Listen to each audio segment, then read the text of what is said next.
Келесі тапсырма топографиялық картада тікбұрышты координаталарды анықтау қажет, яғни прямоугольный координаты. Картаға қарасақ, бұл геометриялық торға бөлінген, яғни қабырғалары 10 сантиметр квадраттардан тұрады, яғни 10 сантиметр бұл жер бетіндегі 1 километрге тең, яғни масштабымыз 100-10 мыңдық болатын болса, 10 сантиметрде 1 километр бар дегенді білдіреді. Енді картамыздың рамаларының ішінде X және Y координаталарының мәндері берілген. Осы біздің квадраттардың қабырғаларының координаталары, яғни Y-ға қарасақ 4311-ден басталады, 4312, 4313, 4314 километрге тең. Енді X координатаға қарайтын болсақ, 6065-ден басталады, 6065, 6066, 6067, 6068 және де 6069 мына картаға сыймай қалған. Енді С нүктесінің тікбұрышты координатаны анықтау қажет. Анықтау үшін ең бірінші біз геометриялық торға перпендикуляр түсіреміз, яғни мысалға С нүктеміз бізде негізінде оң жақ қабырғаға жақын орналасқан. Егерде екі қабырғаны қарайтын болсақ, оң жақ қабырғаға жақын орналасқан. Сол себептен бізге ыңғайлы болады оң жақтағы қабырғаға перпендикуляр түсірген, яғни байынан перпендикуляр түсіреміз. Және де жоғарыға қаратай түсіреміз, яғни 6067-ге жақын орналасқан.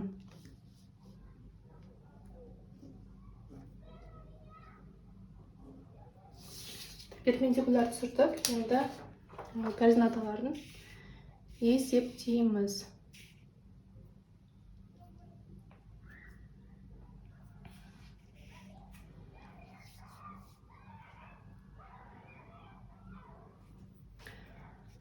X С нүктесі тең. Біз 6067 километрге дейін түсірдік перпендикулярды, яғни 6067 километр минус азайтамыз, себебі біздің нүктеміз 6067-ші сызықтан төмен орналасқан. Егерде жоғары орналасса, біз қосатын едік. Төмен орналасқаннан біз азайтамыз, және де мына ара қашықтықты өлшейміз. Линейка арқылы бізде 2-де 1 сантиметр шықты, яғни 2-де 1 сантиметріміз. Көбейтеміз масштаб бойынша 100 метрге, себебі біздің картамыздың масштабы 1-де 10 мың. 1-де 10 мың деген 1 сантиметрде 100 метр бар дегенді білдіреді.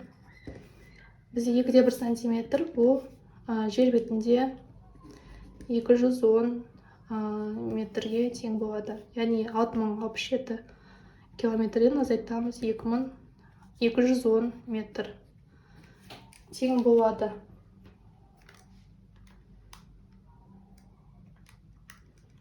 Алтының 67 минус 200.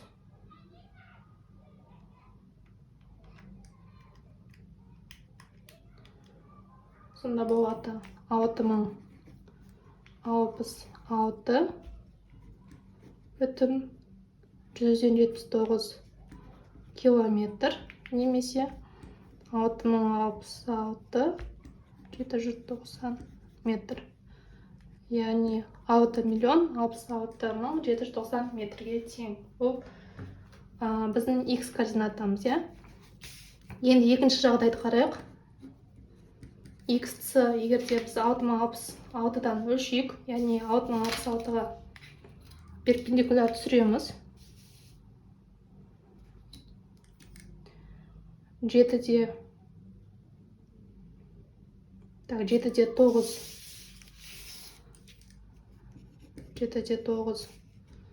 сантиметр болды. Бұл жер бетінде 790 метрге тең болады. Яғни 6066 километр, өткенде біз 6066-ға түсірдік перпендикулярды. 6066 километр плюс, себебі біздің нүктеміз 6066 сызықтан жоғарыда орналасқан, плюс 790 метр тең 6066,79 километр немесе 6,066,790 метр. Яғни мына жауаппен бізге мына жауабымыз бірдей келді. Яғни былай есептеуге болады немесе былай есептеуге болады. Бұл x координатасы болды. Енді y координатасын есептейміз. Y c тең. Міне біздің нүктеміз екі қабырғаны алатын болсақ, квадратымыздың оң жақ қабырғаға жақын. Сол үшін оң жақ қабырғаның координатасын жазамыз. 44312 километр минус, және де мына ара қашықтықты өлшейміз.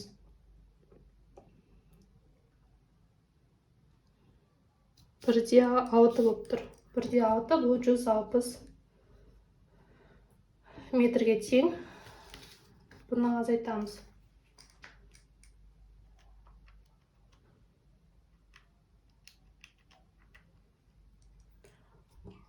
Төрт мың 84 метрге тең болды. Километрге тең болды. Неге? Енді екінші жаңағы сол жағынан есептеп көреміз. Яғни егер сол жақ сызықшаны алатын болсақ, біз соған қосуымыз керек. Яғни 4311 километр плюс, себебі біздің нүктеміз оңға қарата орналасқан. Бізде координаты содан оңға қарата өседі. 8,4 сантиметрім 840 метрге тең болады. Равно 1,84 километр жазуға болады, немесе 4,311,840 метр. 840 метр. Яғни мына екі жауабымыз біріне сай келді. Яғни біздің x координатамыз 6066,179 метр. Y координатамыз 4311,184 километрға тең болды.